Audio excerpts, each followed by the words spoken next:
people ask questions on the outside. Well, how is it inside that we, you guys always rape prisoners, you do this, just like in the movies. No. It's not like that. We don't rape prisoners. We don't beat them up. But that's the impact or the other connotation that the media gives the public. Sure. Suspect is armed and considered extremely dangerous. And continue on to the prison, and then we'll advise if we're just keep coming here. We'll advise as you get closer if you're still needed. Okay, quick. If you're like holding up the speed, I'm with 125 with active until front position.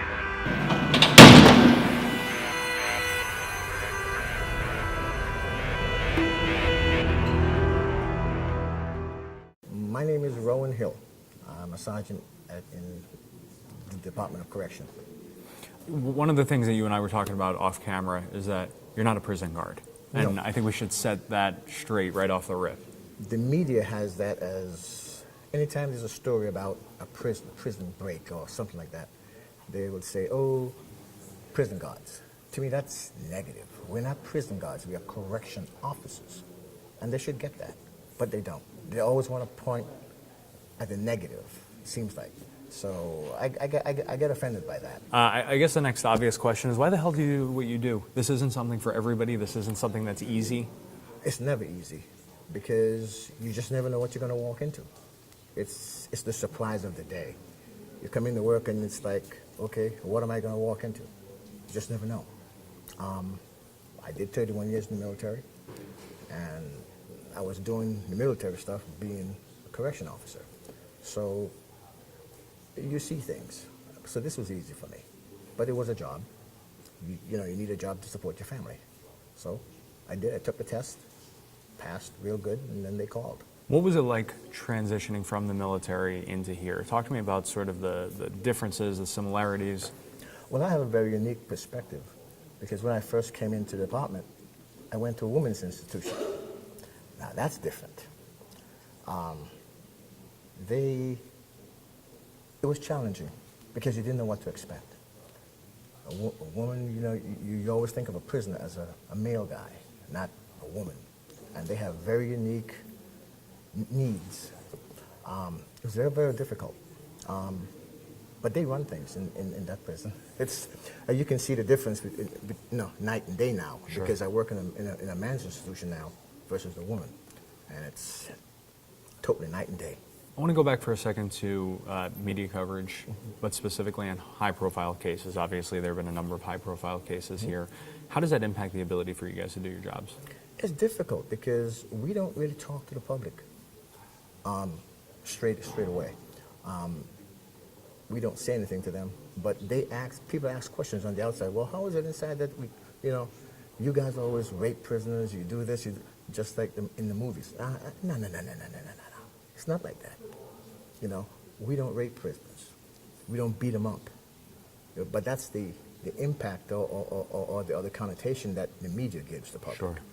So it's negative, and it makes it tough to do your job. It makes it tough. Let me ask you this. We were talking about this a little bit off camera. Interviews like this don't happen very often in your line of work. Why did you agree to it? Because I want to put my message out there. I've seen the department go from where inmates, you're correct, it's different now. They're moving away from all the suits the inmates used to bring against the department. It's totally, corrections has changed, totally different. They're more a kinder, gentler department, if that's the word. We try to be deconflict tensions between inmates and staff. We try, it's not so much button heads. We're trying to, hey, back off, or you talk to an inmate. I work in the behavioral management unit, so I have a different perspective. That I deal with 10 inmates. That's it, and those 10, I would say a decent relationship with them. I don't trust them, but we can talk, and it's totally different from inside the institution itself. What do you hope people take away from this? That we do our jobs in a professional manner. We are professionals, and that's the way we act. That's the way we deal with inmates, in a professional manner.